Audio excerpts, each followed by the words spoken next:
single-handedly founded the equivalent of Occupy UK in the United States. I'm going to, she will tell you all about that. Big welcome.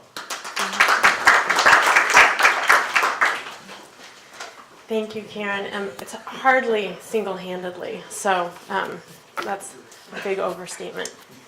I'm just so humbled to be here today, and in thinking about what to talk about today, I talked with Catherine Curtis about speaking about sort of my journey, our journey with my family, and how we came to found CureOM. And so I have some slides that we can go over at the end, but mainly I'm just going to be talking to you for a change. So it's just wonderful to feel the community here in this room. I think some of us were talking about that at lunch today. It's just very special to be surrounded by other people who sort of understand your circumstances. I want to thank Professor D'Amato, Professor Coupland, and OccuMel UK for inviting me here today. I'm just extremely honored to be here. Although this is a community most of us would not have chosen to be a part of, it is truly amazing to feel the sense of support and solidarity in the OM community worldwide. So thank you for sharing your warmth, hospitality, and inspirational spirits with me. I'm truly humbled.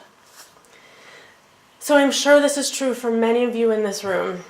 I remember the day 6 years and 3 months ago when I first heard the words ocular melanoma.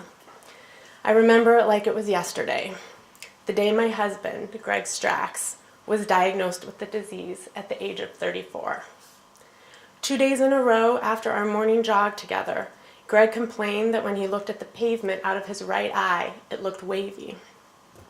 I was in my final year of medical school at the time, and I didn't really know what this could signify, but I tried my best. Maybe you're drinking too much caffeine, I suggested. Or maybe you have an ocular migraine without the migraine. Or maybe you have a migraine aura without the headache. I tried to convince Greg that it wasn't something we should be concerned about. After all, how could I allow my mind to go to a place in which the love of my life had something seriously wrong with him? Luckily, Greg realized the level of medical advice he was receiving from me, and he made an appointment with our family ophthalmologist that next week.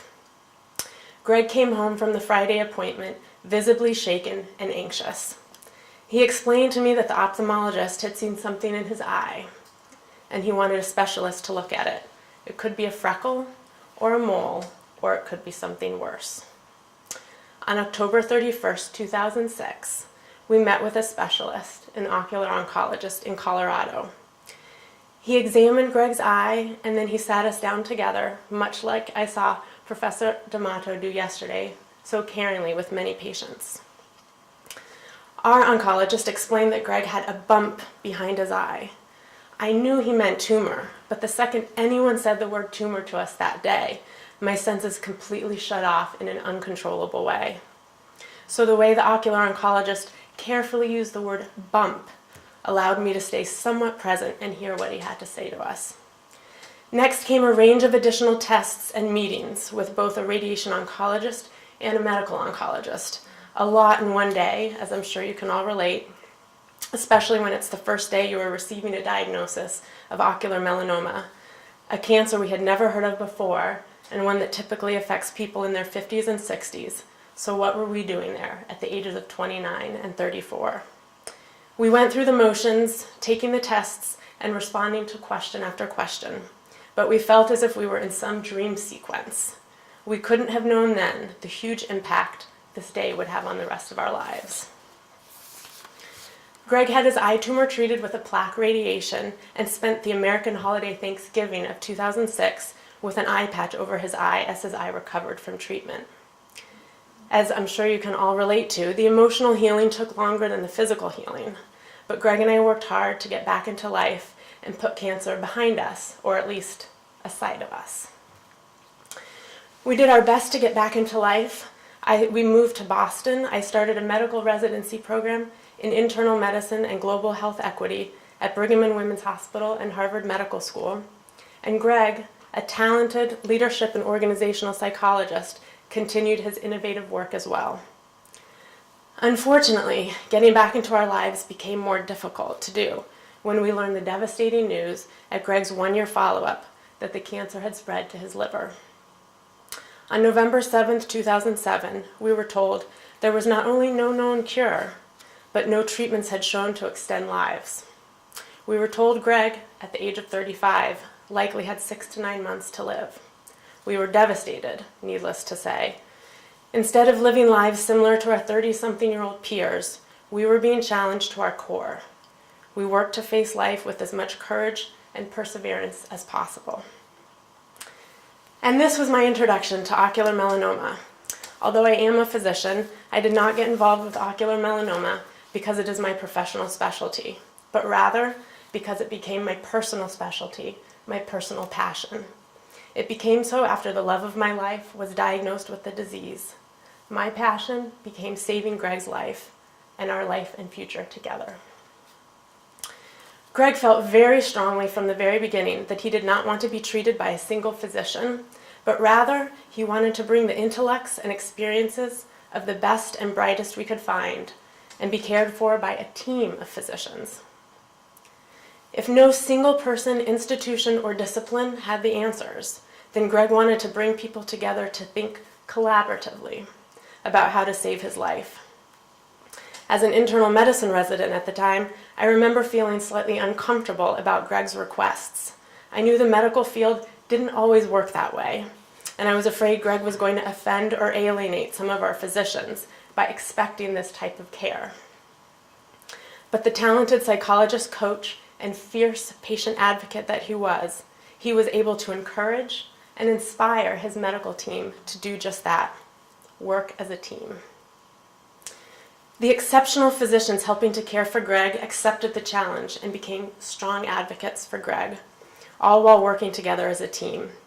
Greg had dedicated physicians from 5 different disciplines, including medical and surgical oncology, interventional radiology, radiation oncology, and cancer biology, all communicating about his care from more than 6 different centers around the U.S.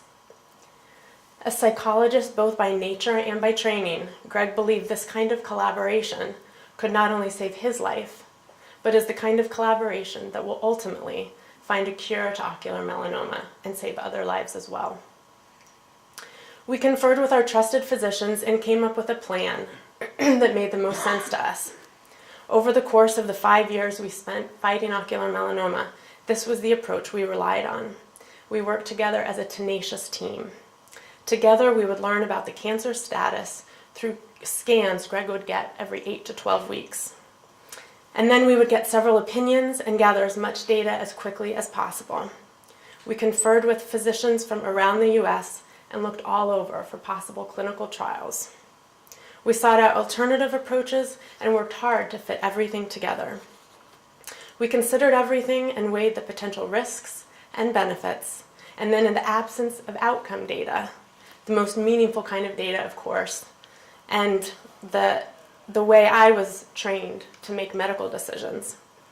We had to distill all the information and go with our gut feeling about what to do next.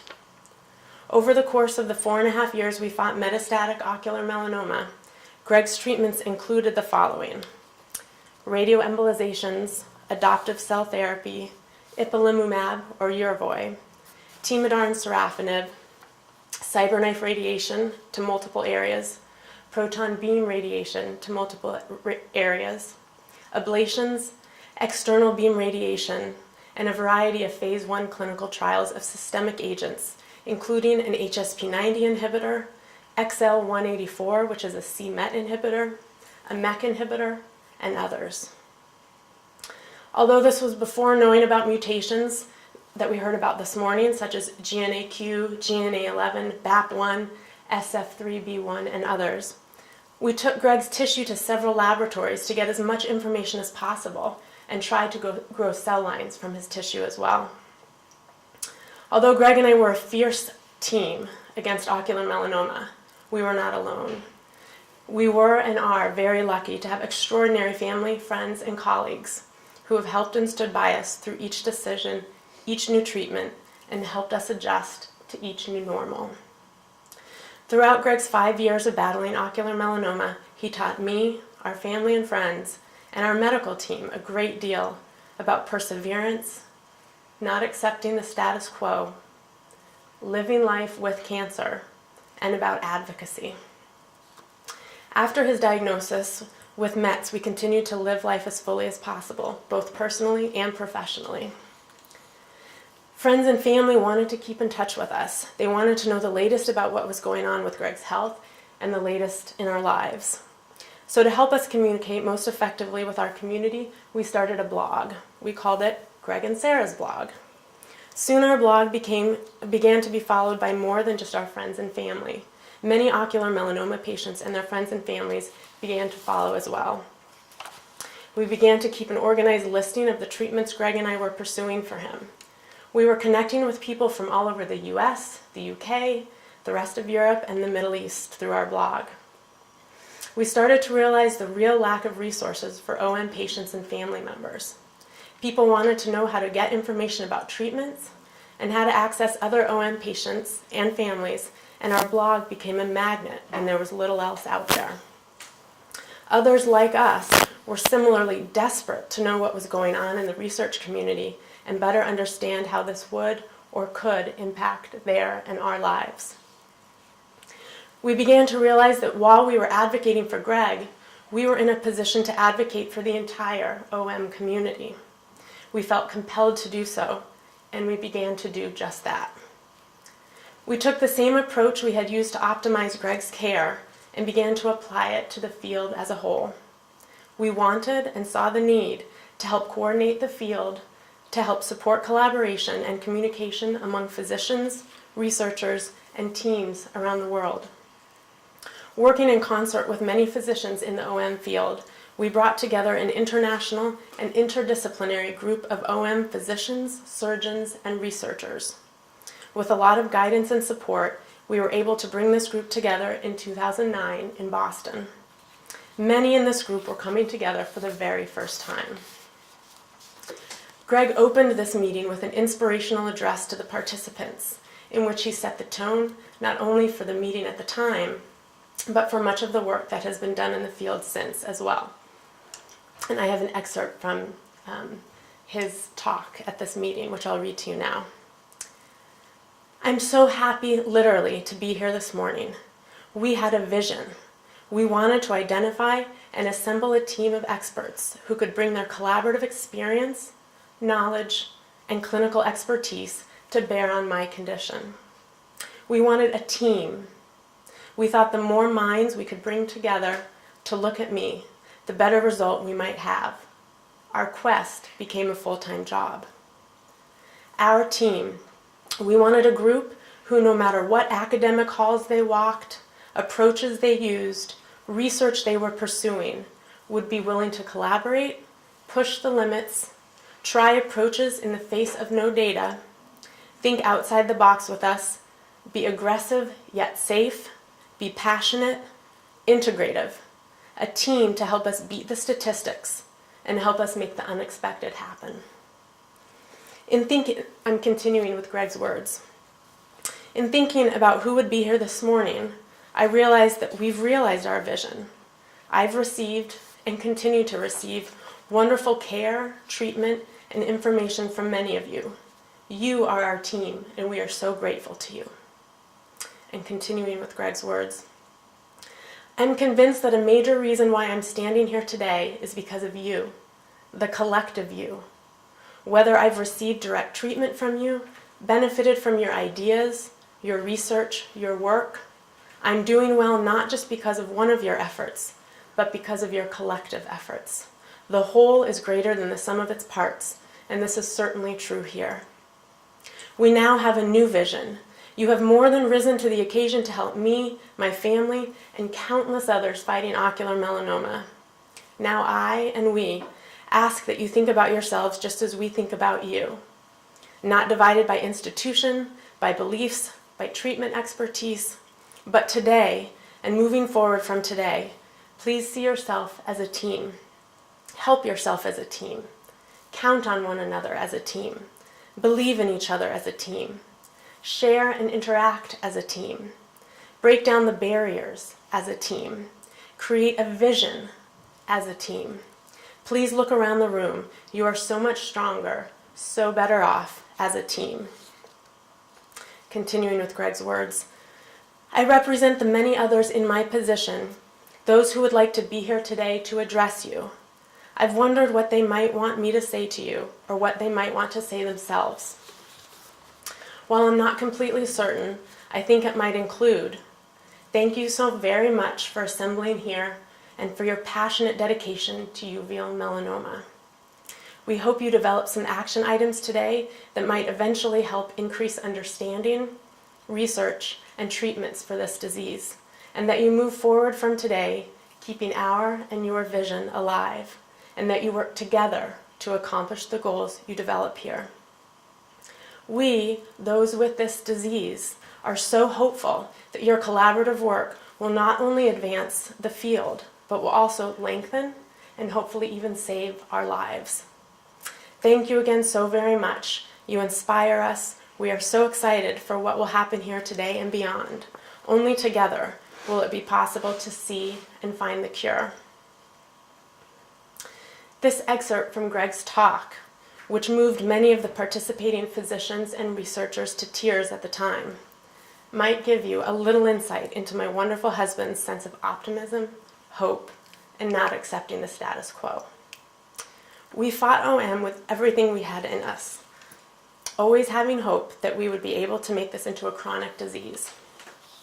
And I believe this sense of hope, optimism, and not accepting the status quo helped allow Greg to live 4.5 years beyond being told he had 6 to 9 months. Ultimately, Greg and I took the work we had done in the OM field, helping to organize both the scientific and patient communities over several years, and we joined forces with the Melanoma Research Foundation, the MRF, in the US in 2011. We joined forces with the MRF to found CURE-OM, which is an acronym standing for Community United for Research and Education of Ocular Melanoma. We wanted to build an umbrella initiative under which we could all come together in collaboration to move the field forward. We set the mission for CURE-OM as follows: to support research and accelerate the development of effective treatments and ultimately a cure for ocular melanoma through innovative strategies, including international and interdisciplinary collaborations, to improve the lives of people affected by ocular melanoma by creating systems and programs to provide education and support, and to advocate for the ocular melanoma community. Devastatingly, Greg's disease changed in late 2011 after founding CURE-OM, and we could no longer control his liver disease. My beloved Greg passed away January 10th, 2012. Greg fought with an amazingly strong and admirable spirit right up until the very end, but when the time came, he courageously allowed himself to let go and transition just 3 weeks after his 40th birthday. Even at such a young age, Greg leaves behind a powerful and strong legacy in many ways. In the OM field, his legacy of advocacy, hope, and collaboration live on as core founding values of CURE-OM, the initiative that I have been directing since we founded it in 2011. I'm thrilled to be able to report to you that in our first year, CURE-OM has secured almost $1 million for OM research, about $800,000 to be exact.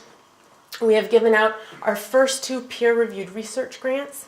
Each grant that has been given is $200,000 over 2 years. We are guided by a rotating international patient and family steering committee, as well as a rotating international and interdisciplinary scientific steering committee. We have held 2 international scientific meetings, an international patient and caregiver meeting. We've developed several patient education webinars, patient and caregiver support programs, and we are currently planning our 3rd and 4th scientific meetings, as well as our 2nd and 3rd Eyes on a Cure patient and caregiver symposia. We are collaborating with organizations including the National Institutes of Health in the US, the Society for Melanoma Research, and Ocumel UK.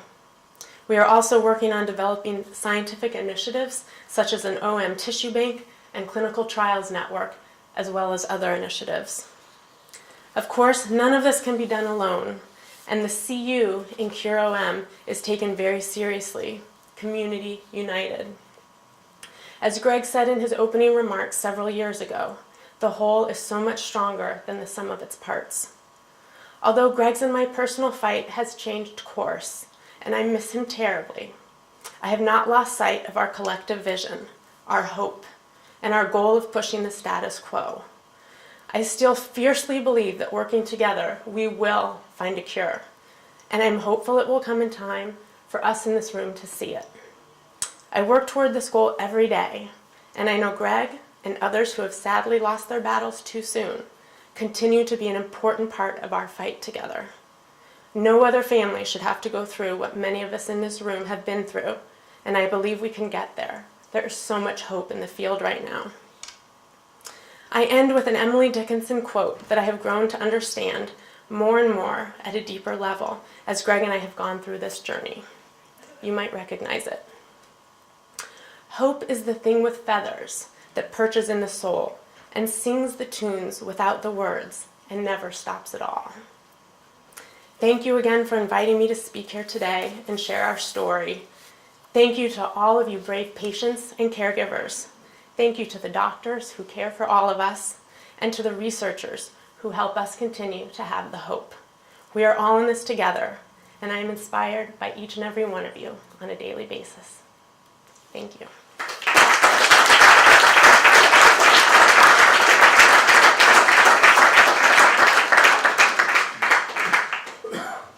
If I can go back, I just thought I'd share some pictures of Greg and me, and I added this one here because this was in London in 2005. So I wanted to have the UK represented somewhere.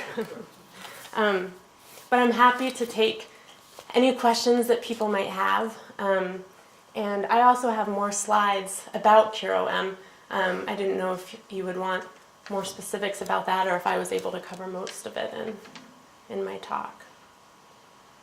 And this could be a time for discussion as well, about advocacy, about patient advocacy groups. I don't know how much time we have left in this session, but so, I would encourage you all, this could be time for us all to discuss. We're all advocates in this room in different ways.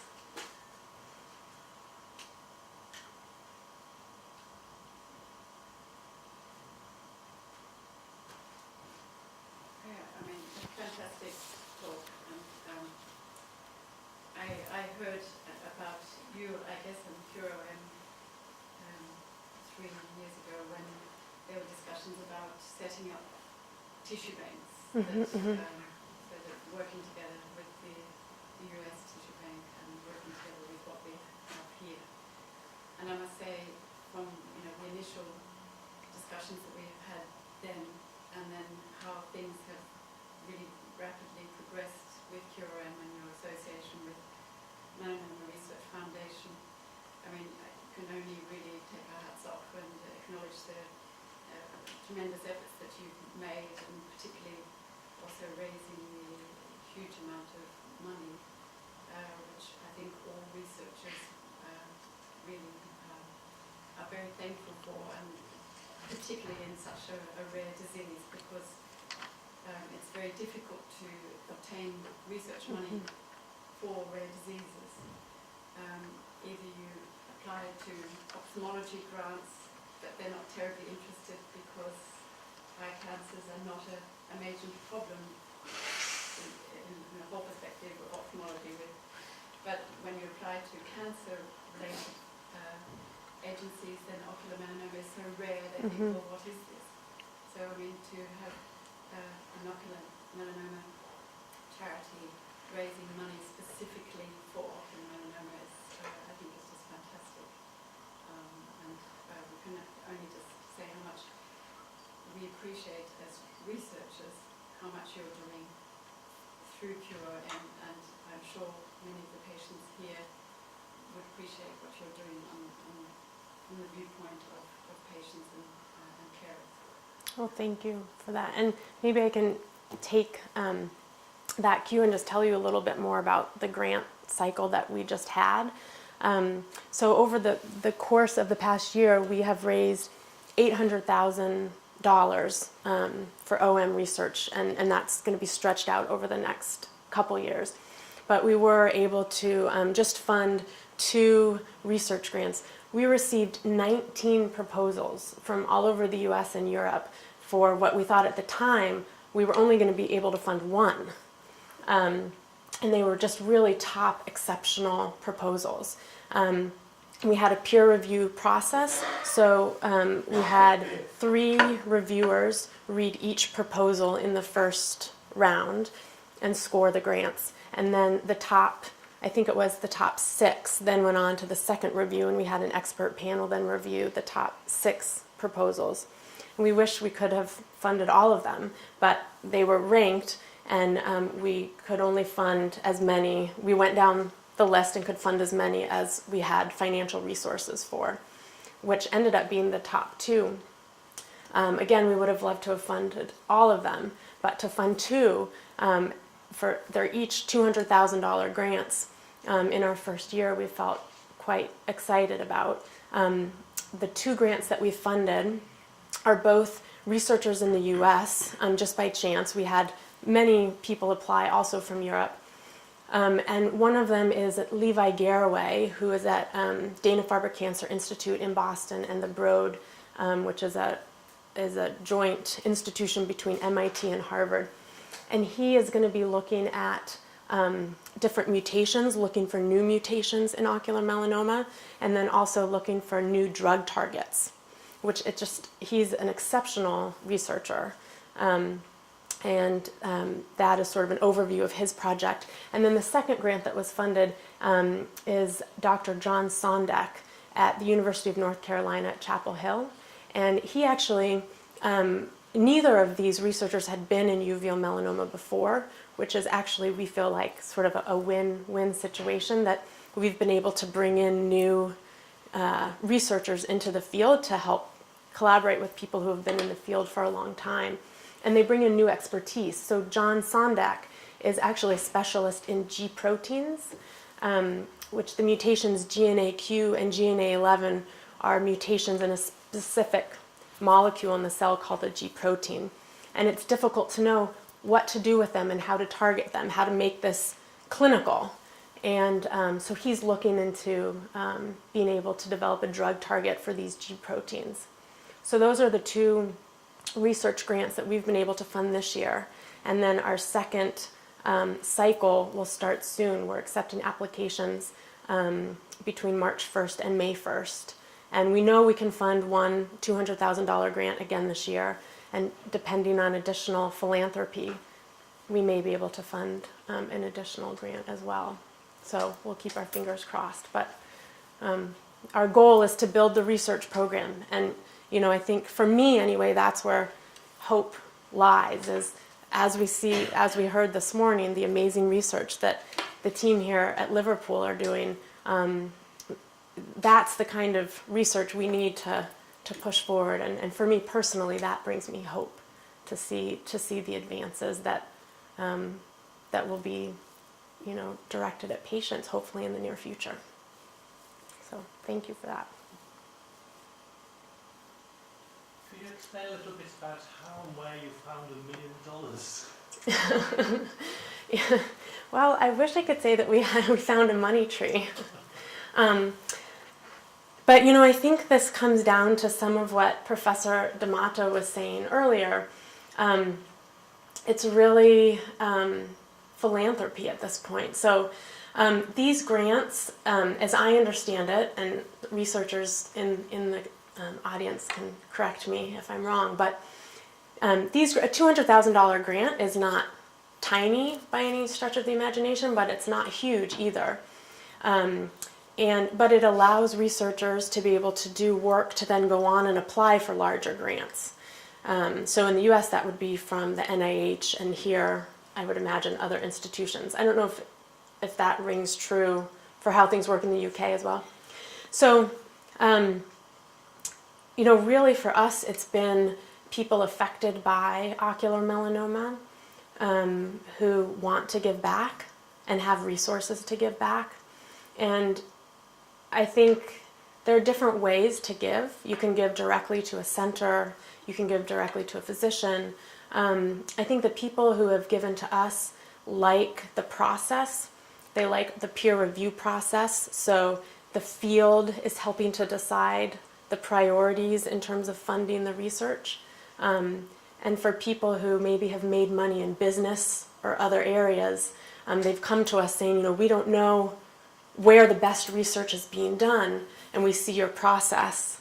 And so we want to give money to the best research, and we see your process might be able to figure out where the most effective research is being done. So it's been partially individual philanthropy, and then we've also had some companies be very interested in contributing. So we received $100,000 from Guerbet International, or Guerbet USA, but they have an international component as well. They're a medical supply company, and so for those of you who may know about liver-directed therapies, they developed some of the tubing, I think, needed for those therapies. And they wanted to donate money for research in honor of a physician in the U.S. And so they donated $100,000 to develop a research grant in his name. So that's where we are so far. But it's really, I think, about getting the awareness out. Every dollar counts. And I think it's also about the organization prioritizing where to spend the money. When we got our first donations, I was volunteering my time, and I said, no, it all needs to just go to research. But you do need to then, to build an organization, you do need to pay people. I mean, you do have to have some overhead, but I think the leaner an organization can run on, the more money you can use for patient support programs and research. Can I just make a comment? Yeah. I think, Cancer Research UK, one thing that Prof. Neil Thomas didn't mention this morning was that Cancer Research UK has set up a number of centres around the country, and it's quite clear that they don't want duplication of research going on in the same field. So breast carcinoma being the centre of research in, say, 5 of the Cancer Research UK centres, they're encouraging that particular cancers are concentrated on in particular areas and according to the strengths of the areas. And so Liverpool has been identified as a strength in ocular melanoma. Mm-hmm. And so the 3 main focus areas for research, and which are to be promoted through the CIUK funds, are pancreas carcinoma, ocular melanoma, and head and neck cancer. And then there are sort of 3 additional cancers which are reserve cancers in inverted commas, and they're lung, hemato-oncology, so lymphomas and leukemias, and I'm trying to remember the 6th one. But so the 3 major foci of research does include ocular melanoma, and this is the only centre which is getting this sort of special support from CIUK. And I mean, that is unusual that such a large cancer charity would choose such a rare tumour type to support. That's great. Any other? I think it's been great to hear about the stimulus to research. But I think a patient organization can also stimulate improvement of patient care. Mm-hmm. Patient care both in the community and in the hospitals. In the community, for example, at least in Britain, patients think they're getting a full eye exam. But not everybody is getting a full eye exam from the optometrist. And perhaps there needs to be a greater awareness of that. With regards to hospital care, one of the problems that we've had is that there are certain unique problems with providing a cancer service in an eye department. And now there's a good understanding with our hospital with regards to special needs of our oncology patients. But for several years it was difficult to have the administrators understand just what we needed in order to provide to ocular melanoma patients the same kind of care that patients would expect if they have breast cancer or another type of cancer. Because breast cancer tends to be treated in an oncology center, but until we became established, we didn't have that in Liverpool. So That's a good point. it's something that patient organizations can do.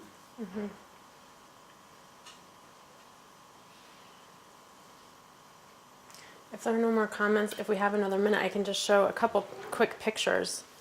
I'll skip all the... this is our patient and caregiver steering committee minus 2 people. You may recognize this chap, maybe, as you say, on your right. That's Rob Cheek. Esther Domiser, next to him, has lived with metastatic disease now for 10 years and 3 months. She's really an inspiration, a wonderful person. That's myself, and then Anne Marie Montijo on the left. So represented from around the US, and then Rob is currently the one representing the UK. These steering committees, as I mentioned, are rotating, so we hope to get different people on the committees moving forward. And then we kind of went over all this, but I thought I would just share. At the top are photos from our most recent kind of larger scientific meeting. This was at ARVO last year. And then this was, at the bottom, a special meeting. You might recognize a few people there. We pulled together a group of people to help develop some international guidelines for treatment. And we're currently working on those right now. And then we have an upcoming meeting at ARVO this year. May 3rd will be our next scientific meeting. And then these are some pictures from our last patient meeting. We had about 150 patients at Thomas Jefferson University in Philadelphia. These are social workers who worked with us. We have breakout sessions at our meetings, and so we divide patients by if you have primary disease or metastatic disease. We have a spousal support group. We have a caregiver group, and then a group for people who have lost a loved one. And they're all led by trained oncology social workers. And this is Dr. Takami Sato speaking here. And to the left of that, you can see Catherine Curtis, who joined us at that meeting, which was wonderful to have her there. And then our next meeting is at MD Anderson in Houston next month. And so we'll be posting, similar to Ocumel UK, we'll be posting the lectures on our website, and the webinars. Our webinars are available on our website, and these are different ways that you can keep in touch with CureOM. Our website, we have an e-newsletter you can sign up for, social media, we have an online forum. And feel free to email me anytime with any questions. And if we can be of help at all to anyone, we would like that opportunity. So thank you very much.